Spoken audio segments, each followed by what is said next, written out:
Today on Investigate TV Plus, 290 to get in front of them, yeah. a car speeding out of control despite the driver's best efforts to slam on the brakes. We examine what's called sudden unintended acceleration and the potential connection to vehicles of today. Then, a deacon who devoted his life to the church sees his savings go down the drain. I was freaking out. I was very concerned. We reveal the sinful scam. Plus, the voices of veterans. Why did you join the military? What precipitated that? I was a decent student. The inspiration behind a very personal mission to record service member stories. In-depth stories that inform and inspire. You're watching Investigate TV Plus.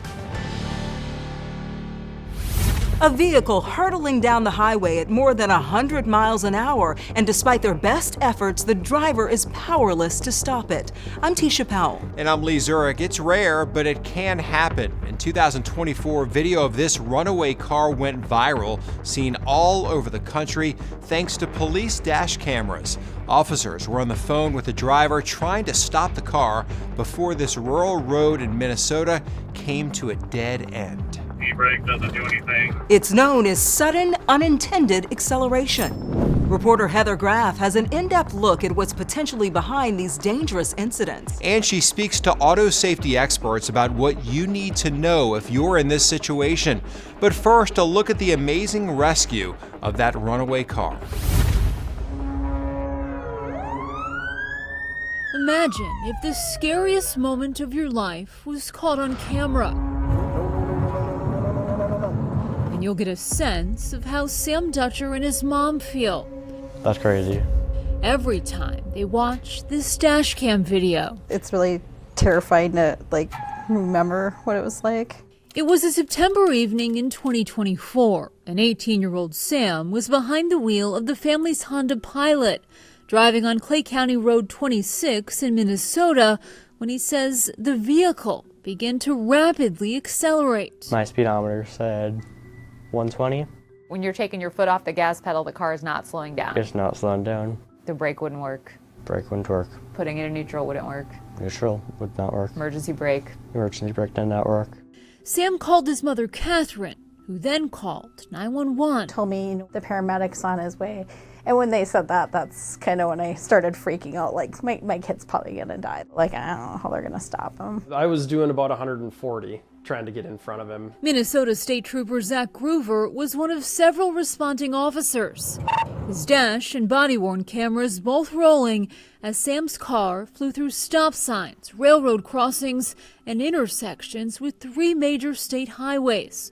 This map tracks the route and shows you why time was running out, because just about 3 miles ahead, troopers knew this road would come to a dead end. So if you can get in front of it and slow down, do it now. Otherwise, we're just going to have to see what happens. It could have been a very bad situation for both of us. And that's when law enforcement made their move. Groover pulled in front, and another officer on the phone with Sam instructed him to rear-end the squad car, while Groover began to hit the brakes.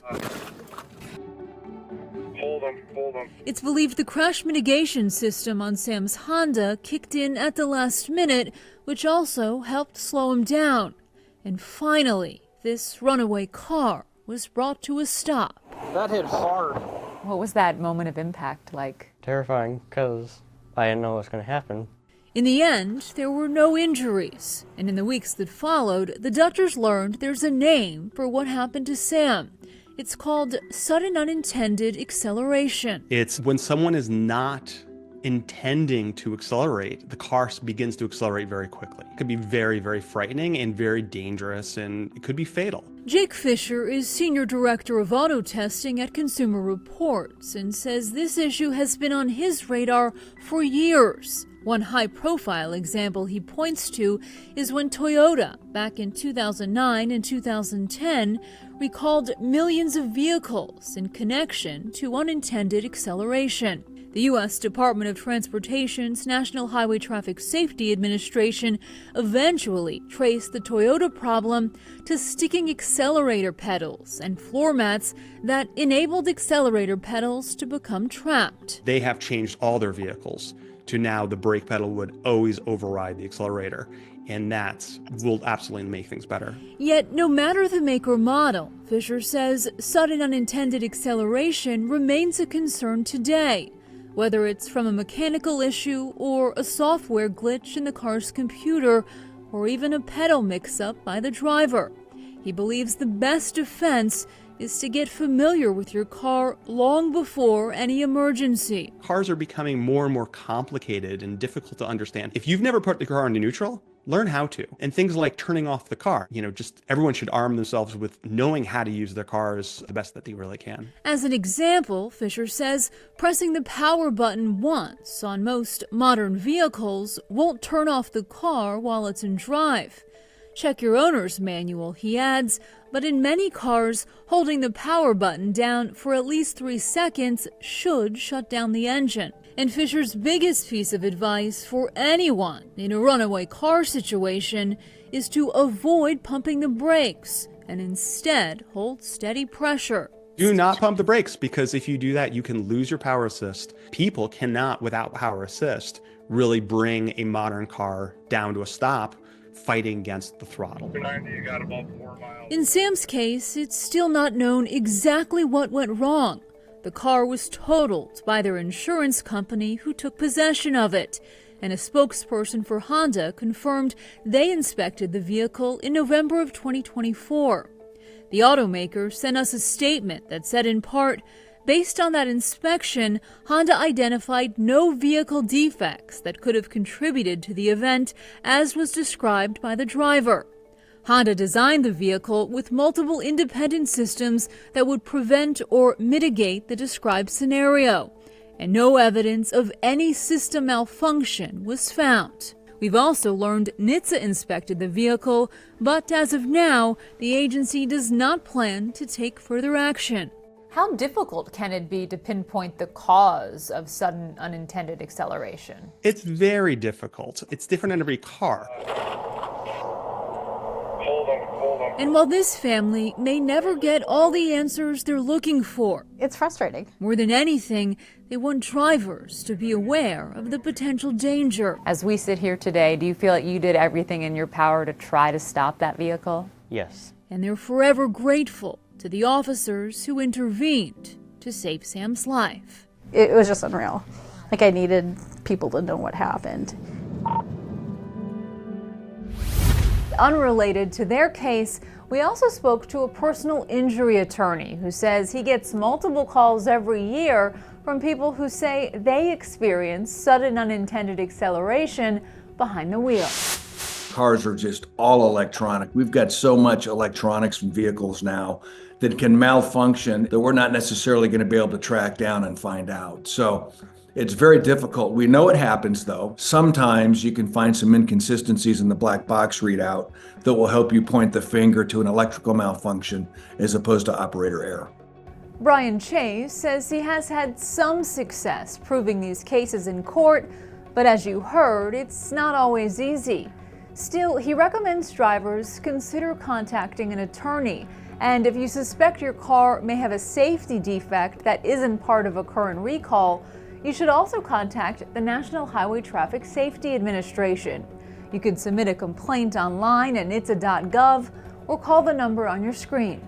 While there's no agency specifically tracking these incidents, over the years we found NHTSA has conducted several investigations into alleged sudden unintended acceleration. In most of those cases, the agency concluded the root cause involved either incorrect floor mat installation or pedal misapplication. In other words, drivers mistakenly hit the gas pedal instead of the brake. Still ahead, tapping into financial trouble. Literally paycheck to paycheck for a long time. We take an in-depth look at one generation's rising credit card debt and explore ways they can dig themselves out. Plus, a man with strong faith has a weak spot for people in need. He was pulling every heartstring of yours. Yeah. I'm a business guy, I can't lose my job, I need your help. How a scammer conned him out of $100,000 and what you need to know to keep your money safe.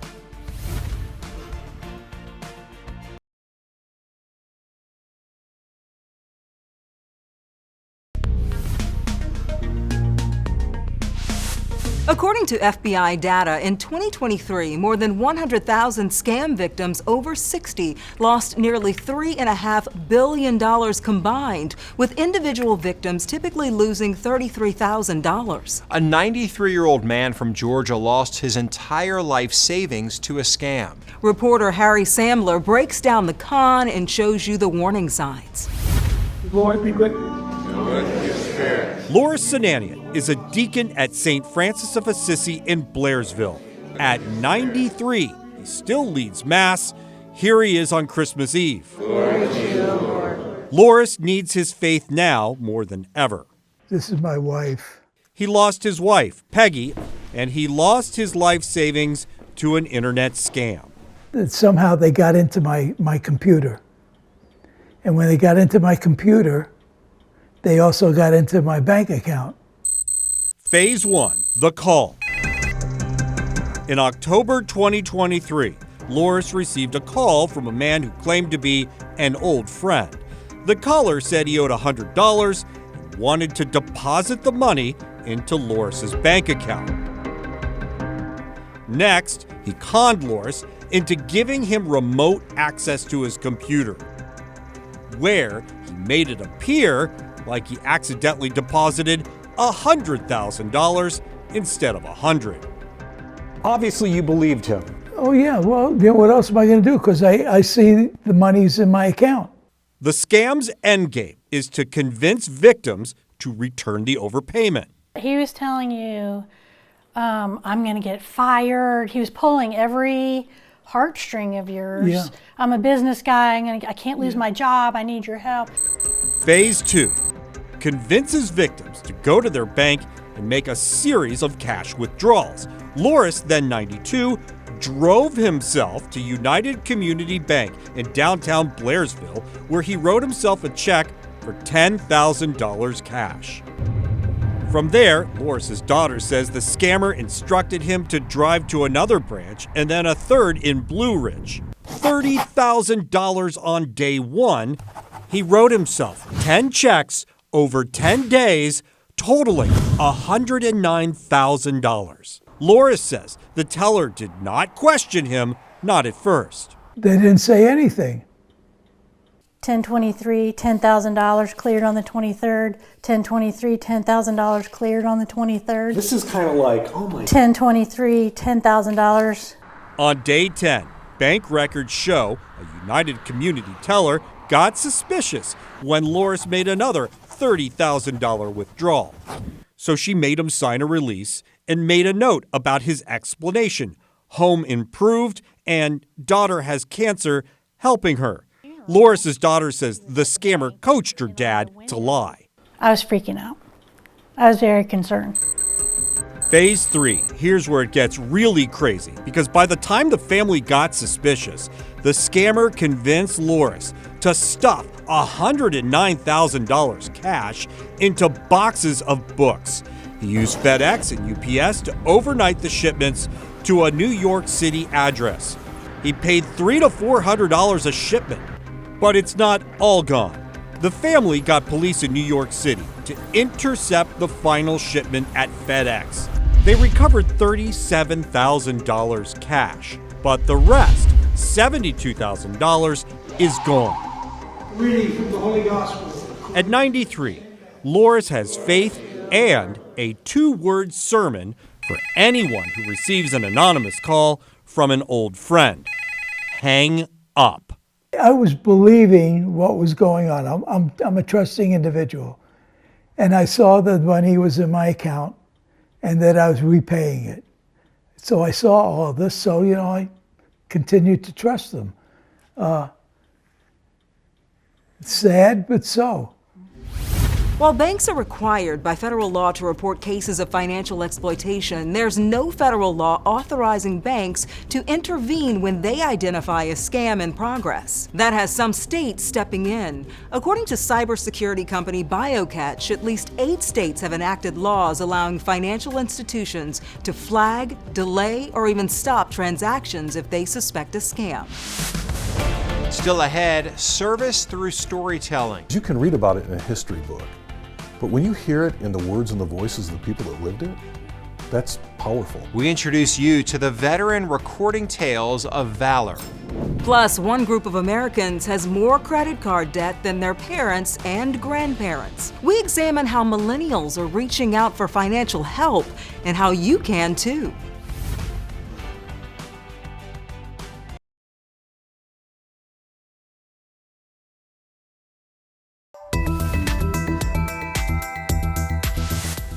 Once it snowballs, it can be a challenge to dig out. About 75% of Americans have at least one personal credit card, and many are in debt. A bank rate survey reveals in November 2024, 48% of Americans carry their debt month to month. That same survey found emergencies and unexpected bills, such as medical and car repair costs, are the primary causes for credit card debt. An Arizona family found themselves buried in late payment notices and overwhelmed at the thought of finding a way to pay everything off. Reporter Susan Campbell shows us how they were able to take back financial control and how you can too. For the Alvarenga family, meals are carefully planned. They have to be to make sure groceries for 5 kids fit into the budget. And it was literally paycheck to paycheck for a long time. Kevin and Brianna had piled up about $20,000 on credit cards. He lost a job and we ended up having to put a few months worth on a credit card of like all of our base bills. Every time we progress, something came up and then became our downfall. Car trouble, medical bills. Their story is familiar. According to the New York Federal Reserve, in the last quarter of 2024, U.S. credit card debt reached a staggering $1.2 trillion. The credit card debt and the interest has a stranglehold over this country right now. Jim Triggs is the president of the nonprofit Money Management International. He says in 2024, MMI saw a 33% jump in demand for financial counseling in Arizona. The amount of debt, 14% higher than the year before. And millennials are the ones asking for help the most. Pre-pandemic, millennials actually did a really good job managing their debt. They really weren't in credit card debt like their parents were before them. They just kind of shunned credit cards. But then once the pandemic happened and inflation became what it was and costs went through the roof, they started getting in credit card debt again. To get out of it, you have to start by totaling up your debt. Understand the interest rates you're paying. Then come up with a plan to pay more than minimum payments. A lot of consumers feel guilt and even shame when dealing with debt, but our counselors are trained to overcome those issues, the stigma of financial challenges. That's not something you have to worry about until it is. Kevin and Brianna's bank connected them with MMI, which negotiated a payoff plan with reduced interest rates. To make it happen, both are picking up extra jobs and overtime when they can. And there aren't many fun extras. It really hurts when we're not able to supplement our kids, like when they want to go out and we're like, well, sorry, we can't. But they know it'll be worth it. They're on track to pay off their debt in the next couple years. It's hard for them to think about what it'll actually feel like. But they know this. I'm not going to get any more credit cards. Still ahead, the flag that we took with us to Iraq. A man proud to serve his country helps fellow veterans in retirement. I didn't realize it was capturing like my entire life story. So that's something that I get the opportunity to pass on to my kids. We unveil the special project keeping our country's history alive.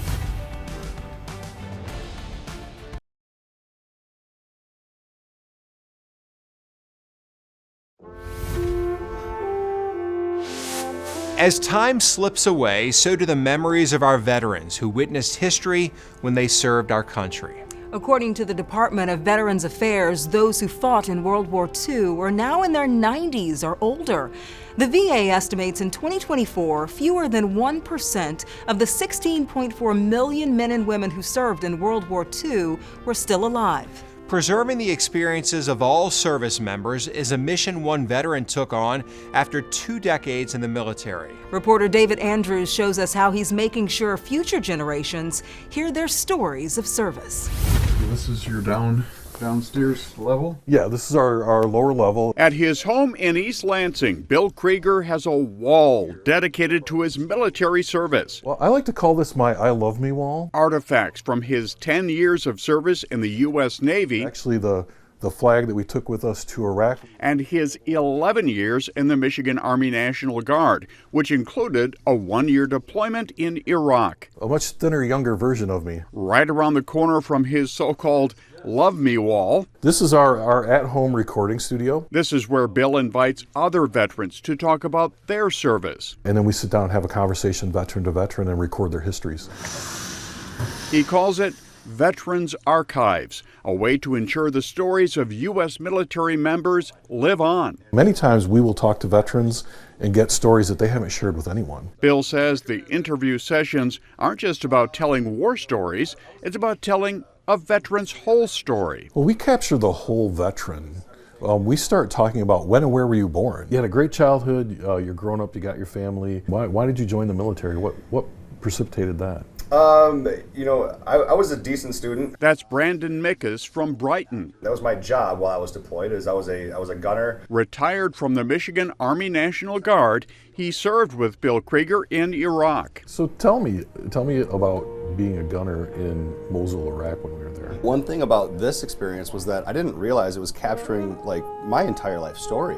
So that's something that I get the opportunity to pass on to my kids. You can read about it in a history book, but when you hear it in the words and the voices of the people that lived it, that's powerful. So far, Bill has conducted 67 interviews. He says he hopes to finish 100 stories by the end of 2025. And it's so true. You can read about something in the history books, but when you do hear it from the people out of their mouths, it is so much more powerful. Yeah, and these are our veterans, our heroes, and we need to know their stories. We do. That's it for us here on Investigate TV Plus. I'm Lee Zurich. And I'm Tisha Powell. Thanks for watching.